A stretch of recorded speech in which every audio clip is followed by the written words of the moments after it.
कौरवों की हार हो गई थी।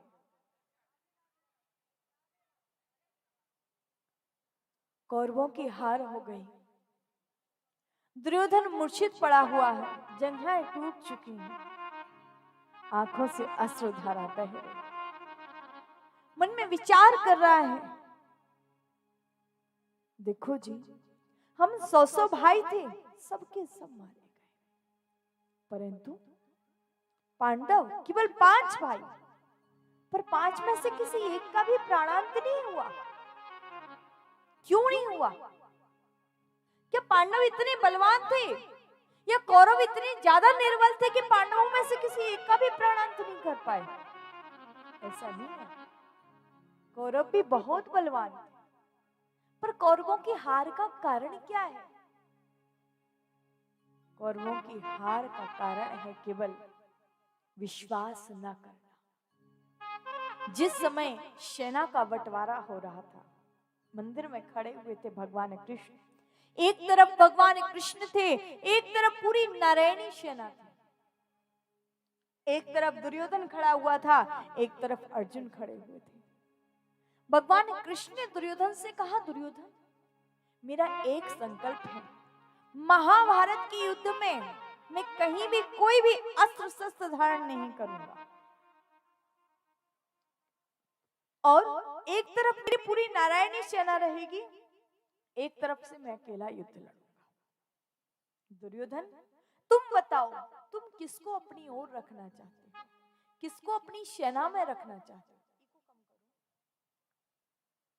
दुर्योधन ने सोचा, भगवान कृष्ण को यदि लेकर के जाता हूं तो भगवान कृष्ण ये कोई शस्त्र भी धारण नहीं करेंगे, युद्ध भी लड़ेंगे तो अकेले, इनसे मैं क्या, ये मुझे क्या,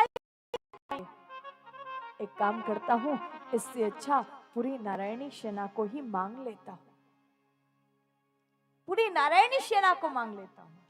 और भगवान से पूरी नारायणी सेना को दुर्योधन ने मांग लिया। जब नारायणी सेना को लेकर के दुर्योधन गया, भगवान अर्जुन से बोले, अर्जुन, हार निश्चित है तेरी, दास हो गया उदास।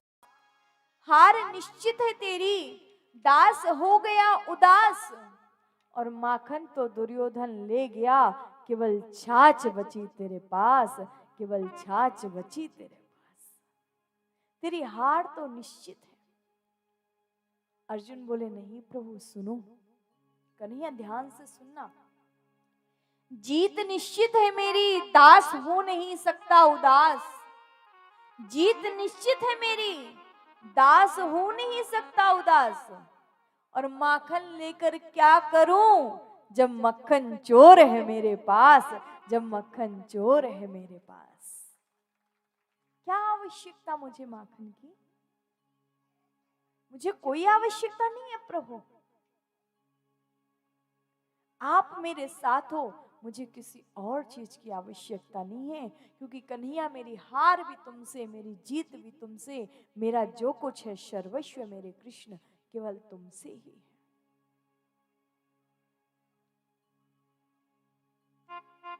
मेरे लिए सब कुछ आप ही तो कन्हैया, और जिसका रक्षक स्वयं कृष्ण बन जाए उसका कौन बाल बांका कर सकता है? जाको राखी साइया, मार सके ना कोई, बाल न बाको कर सके, जो जग बेरी हो। जिसका रक्षक स्वयं वो गोविंद होता है, उसका कौन बाल बांका कर सकता है जी? कोई उसका बाल बांका नहीं कर सकता। आज जब दुर्योधन मूर्छित पड़ा हुआ था, उस समय अश्वत्थामा आया। अश्वत्थामा ने आकर के दुर्योधन से कहा, दुर्योधन, मैंने तुमसे पहले ही कहा था मुझको अपनी सेना का सेनापति बना दो। अगर तुमने मुझको अपनी सेना का सेनापति बना दिया होता तो तुमको आज ये दिन नहीं देखना पड़ता। दुर्योधन ने कहा, कोई बात नहीं, अभी क्या बिगड़ गया, मैं तुमको अभी अपनी सेना का सेनापति बना देता हूं। दुर्योधन ने जंघा से रक्त निकाला और रक्त निकाल करके तिलक कर दिया। बोले अश्वत्थामा, मैं तुमको आज अपनी सेना का सेनापति बनाता हूं।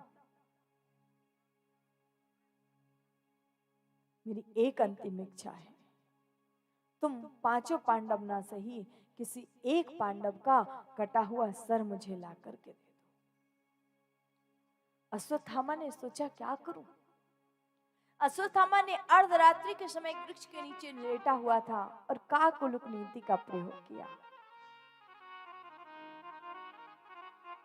लेकिन कहते हैं ना, जिसका रक्षक स्वयं गोविंद हो, भगवान पांचों पांडवों को शिविर से लेकर के कहीं दूसरे स्थान पर चले गए। यहाँ शिविर में पहुंचा अश्वत्थामा और जैसे ही शिविर में गया, शिविर में जाकर के इसने क्या देखा, वहां पर पांचों पांडव नहीं है। पांडवों के कक्ष में पांचों पांडव पुत्र बैठे। जब पांचों पांडव पुत्र सो रहे थे, नींद में थे, उस समय गया और जाकर के म्यार से तलवार को निकाला और देखते ही देखते एक प्रहार किया और उसी समय पांचों के सर धड़ से अलग कर दिए। और जैसे ही पांचों के सर धड़ से अलग किए, सर को रखा, लेकर के दुर्योधन के सामने पहुंच गया। दुर्योधन, लो, तुमने एक की बात करी थी, हम पांचों पांडवों का सर काट करके लेकर के आ गए हैं। दुर्योधन बोला, ऐसा कैसे हो सकता है?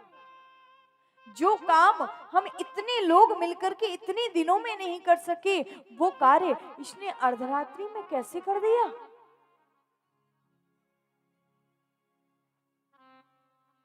बोले, पांडवों में सबसे बलवान है भीम। एक काम करो, भीम का सर निकाल करके मुझे दो। जो भीम का पुत्र था, उसका सर निकाला और निकाल करके दे दिया। बिल्कुल भीम की तरह दिखता था। और जैसे ही उसका सर निकाल करके दिया, जैसे रसगुल्ला हाथ में आते ही पिचक जाता है, वैसे उसका सर भी पिचक गया। समझ गए दुर्योधन, अरे अश्वत्थामा, तूने क्या किया? तूने तो मेरे वंश में कोई पानी देने वाला भी नहीं छोड़ा। अब मेरे वंश में कोई नहीं बचा पानी देने वाला। अश्वत्थामा, तुमने भीम को नहीं, ये तो भीम का पुत्र है। क्योंकि भीम इतना कमजोर नहीं था। भीम के मृतक शरीर में भी बहुत ताकत थी।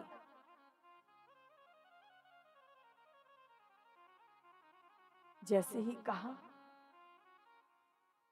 आज दुर्योधन को एक श्राप लगा हुआ था कि जिस समय इसके पास में सुख और दुख दोनों एक साथ में आएंगे, उस समय इसका प्राणांत हो जाएगा। प्रसन्नता इस बात की हुई कि पांडव मारे गए। दुख इस बात का हुआ कि इनके वंश में कोई पानी देने वाला भी नहीं बचा। देखते दुर्योधन का प्राणांत हो गया। इधर द्रौपदी जैसे कक्ष में गई, जाकर के देखा पांचों पुत्रों की स्थिति को। जैसे ही द्रौपदी ने देखा, आज द्रौपदी बैठी हुई थी और उसी समय विलाप कर रही थी और पुकार रही थी अर्जुन को, हे अर्जुन, आओ ना, देखो ना ये क्या हो गया। महता शिशूनां निधिनं सुतानां निशम्य घोरं परिताप्यमानं तदा रुदद्वास् कलाकुलांक्षी ताम शांतयन्ना किरीटमाली। हे किरीटमाली, आओ ना, देखो ना ये क्या हो रहा है। अर्जुन ने कहा, द्रौपदी ने कभी मुझे नाम लेकर के नहीं पुकारा, पर आज ऐसा क्या हो गया कि द्रौपदी मुझको नाम लेकर के पुकार रही है। आज जैसे ही अर्जुन आए, देखा, अर्जुन ने जो द्रौपदी की स्थिति को देखा, उस समय हाथ में जल लिया और जल लेकर के संकल्प कर लिया, द्रौपदी, जिसने भी तेरे बालकों का ये हाल किया है, आज सूर्यास्त से पहले पहले उसका प्राणांत कर दूंगा। पर जब ये संकल्प किया उस समय भगवान कृष्ण अर्जुन के साथ में नहीं थे। यही कारण है कि अर्जुन का ये संकल्प पूर्ण नहीं हो पाया था। अर्जुन ने भगवान कृष्ण को सारथी बनाया और रथ दौड़ा दिया अश्वत्थामा के पीछे पीछे। जैसे अश्वत्थामा के पीछे पीछे रथ दौड़ाया, आज आई अश्वत्थामा ने सोचा कि अर्जुन मुझे जीवित नहीं छोड़ेगा। अश्वत्थामा ने लिया अपना ब्रह्मास्त्र लेकर के और उसी समय छोड़ दिया। और जैसे ही अपना ब्रह्मास्त्र छोड़ा, अर्जुन ने समझा ये ब्रह्मास्त्र मेरा प्राणांत कर डालेगा। अर्जुन भगवान कृष्ण के चरणों में गिर गए, भगवान से बोले कन्हैया, कृष्णाय वासुदेवाय कृष्ण कृष्ण महावाह भक्तानां भयंकरो त्वमेको देहमानानां पवर्गो असि संस्कृते। हे कृष्ण मेरी रक्षा करो, मेरी रक्षा करो कन्हैया, ये ब्रह्मास्त्र मुझे जला करके नष्ट कर डालेगा। भगवान ने कहा अर्जुन चिंता मत करो, अश्वत्थामा को केवल ब्रह्मास्त्र चलाना आता है, पर तुमको तो ब्रह्मास्त्र चलाना भी आता है, ब्रह्मास्त्र लौटाना भी आता है। तुम भी अपना ब्रह्मास्त्र छोड़ दो। दोनों ब्रह्मास्त्र आपस में टकरा करके शांत हो गए। अर्जुन रथ से उतरे, अश्वत्थामा के केशों को पकड़ा, ला करके घसीटते हुए द्रौपदी के आंगन डाल दिया। द्रौपदी बताओ इसको क्या दंड दूं? तुम कहो तो मधुन्न मत करके हाथियों के नीचे इसको डाल दूं, तुम कहो उल्टा लटका करके नीचे से अग्नि लगा दूं। बताओ द्रौपदी इसको क्या दंड दूं? द्रौपदी बोली प्रभु मुच्चितामेष ब्राह्मणो नितराम गुरु। इसे छोड़ दो, इसे छोड़ दो, ये ब्राह्मण बालक है। मेरे 5-5 पुत्र मारे गए, पर मेरे साथ में मेरे 5-5 पति तो है ना। पर अपने उन गुरु माता के बारे में सोचो, जिनके तो पति भी उनके साथ में नहीं है, एक संतान है, अब वो भी चली, वो भी उनके साथ में नहीं रहेगी तो क्या होगा? एक माँ का स्वभाव है। भगवान से पूछा कन्हैया तुम बताओ क्या करूं? भीम दादा खड़े हुए थे, भीम दादा से पूछा भीम दादा आप बताओ क्या करूं? भीम दादा बोले अर्जुन अगर तुमने इसका प्राणांत नहीं किया तो अभी मैं इसका प्राणांत कर दूंगा। उसी समय नकुल सहदेव बोले बड़े भैया ठीक ही कहते, भैया इसका प्राणांत कर दो। भगवान कृष्ण से कहा कन्हैया तुम बताओ क्या करूं? तो भगवान कृष्ण कहने लगे अर्जुन ब्रह्म बंधुरिन हंतव्य आतताई वधारणा मयैवो भयमामेनातं परिपायनुशासनम्। अर्जुन ब्राह्मण को मारो मत और आतताई को छोड़ो मत। ये ब्राह्मण भी है और आतताई भी है, इसे मारो भी मत और छोड़ो भी मत। ऐसा कैसे हो सकता है? लेकिन भगवान कृष्ण की जिस पर कृपा हो जाए। अर्जुन भगवान की बात को समझ गए, क्योंकि भगवान की बात को वही समझ सकता है जो भगवान को जान सकता है, जो भगवान का हो सकता है। और भगवान का कौन होता है?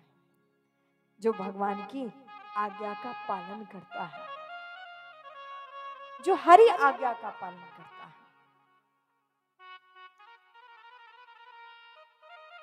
श्रीधाम वृंदावन के जितने भी सखा थे, हर भगवान कृष्ण से प्रेम करते थे। और भगवान कृष्ण गौ माता से प्रेम करते थे, क्योंकि भगवान कृष्ण को गौ माता से ज्यादा प्रिय और कुछ भी नहीं है। आज कुछ गौ भक्तों के नाम हमारे पास में आए हैं। अभी एक गौग्रास हेतु गुप्त दान आया है, किसी ने फोन पे के द्वारा सेंड किया है 1100 रुपए। गौग्रास हेतु दान जो आया है जो श्रीधाम वृंदावन में गौ सेवा चल रही है श्री श्याम सेवाश्रम में, उस गौ सेवा के निमित्त श्रीधाम वृंदावन में जो गौ सेवा चल रही है उस गौ सेवा के निमित्त कुछ भक्तों का दान आया है।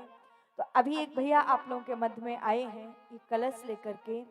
ये जो कलश आपके मध्य में लेकर के आ रहे हैं, इस कलश में आपकी जो सामर्थ्य हो वो आप वहीं पर बैठे बैठे दान दे सकते हैं, क्योंकि अगर सब आगे आएंगे तो थोड़ी सी व्यवस्था बिगड़।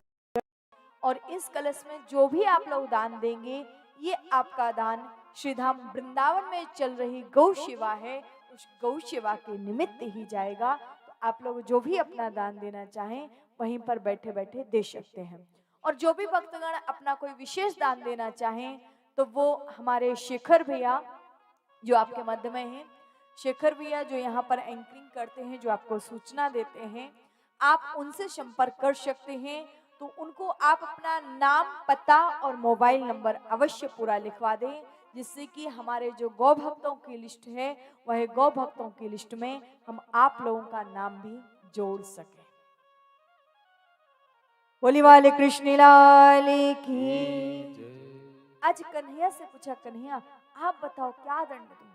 भगवान कृष्ण बोले, अर्जुन ब्रह्म बंधुरिन हंतव्य आतताई बधारिणा मयैवो भयमामिनातं परिपायन शासन।